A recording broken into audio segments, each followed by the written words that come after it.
Extract from chapter 22, Hands in the Darkness. I really hope this wasn't a mistake.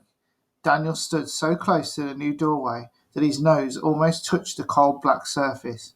His heart banged in his chest. If Sharp's plan was a success, then Mr. Silver might be just the other side of the door. Something's wrong? Sharp stood a few metres behind, hands grasping his cane tight.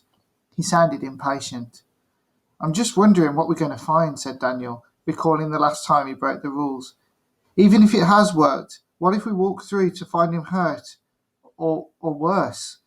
Sharp stepped forward and reached out an arm.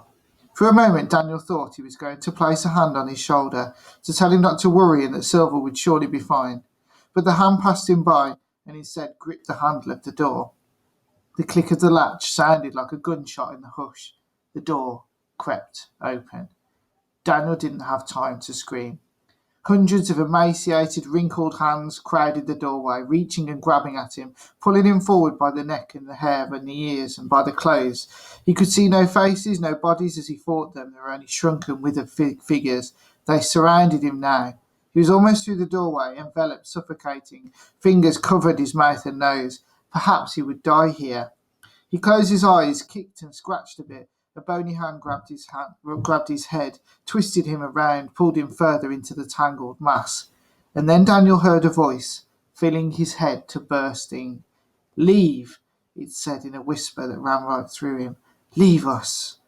Slowly the hands released Daniel and he wiggled and squirmed, feeling less crushing pressure, fewer cold grips.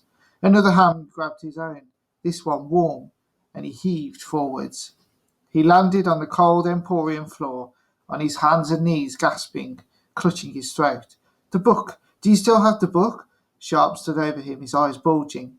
Daniel felt for his pocket. His shaking fingers touched upon the book. He nodded. Sharp spun away towards the open door, where hundreds of hands reached and clawed and grasped at the air. He grabbed the door and tried to pull it shut, but the hands refused, fought against him. Sharp did not give up. He opened his mouth and yelled, a guttural scream from the depths of his belly. He pulled so hard that angry veins appeared on his neck and his forehead.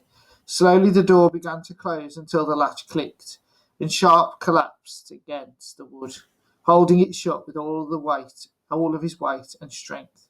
Get rid of it, he yelled at Daniel. The words shook Daniel from his daze. He reached into his pocket, pulled out the book and found the right page.